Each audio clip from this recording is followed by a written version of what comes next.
Polda Sumut menyatakan AKBP Akhiruddin Hasibuan menerima setoran rutin dari PT Almira Nusaraya. Direktur Reserse Kriminal Khusus Polda Sumut, Kombes Teddy CS Marbun mengatakan Akhiruddin menerima gratifikasi sebesar 7,5 juta rupiah per bulannya. PT Almira Nusaraya merupakan pemilik gedung BBM solar ilegal tak jauh dari kediaman AKBP Akhiruddin di Jalan Guru Sinumba, Karya Dalam, Kecamatan Medan, Helvetia.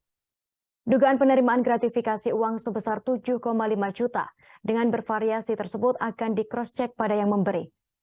Teddy menjelaskan atas pengakuan AKBP Akhiruddin yang menerima uang setoran inilah, polisi akan memiskinkannya dengan menjerat pasal tindak pidana pencucian uang. Setelah ini mereka juga akan menjeratnya dengan pasal tindak pidana korupsi. Kombes Teddy menuturkan pengakuan AKBP Akhiruddin yang menerima gratifikasi 7,5 juta rupiah akan menjadi pintu masuk untuk pihaknya mengembangkan sebagai TPPU. Lantaran pihaknya mengejar aset-aset yang selama ini viral. Sebagai informasi, Kepolisian Daerah Sumatera Utara Polda Sumut menetapkan AKBP Akhiruddin Hasibuan sebagai tersangka. Ia diduga membiarkan anaknya AH melakukan penganiayaan terhadap Ken Admiral. Kepala Kepolisian Daerah Sumatera Utara Irjen Pol RZ Panca Putra Simanjuntak menuturkan AKBP Akhiruddin bersangkutan telah melakukan pembiaran terhadap anaknya AH dalam melakukan penganiayaan. Padahal dirinya berada di lokasi kejadian tersebut dan menyaksikan kejadian itu.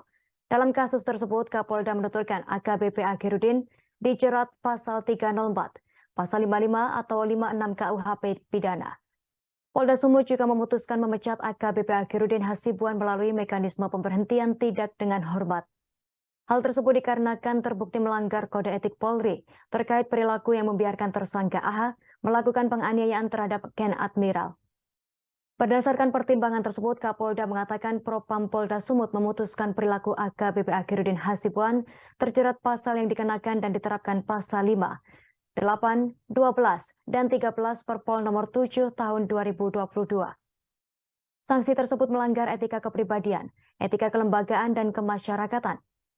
3 etika tersebut dilanggar sehingga Majelis Komisi Kode Etik memutuskan pada AH untuk diberlakukan pemberhentian tidak dengan hormat.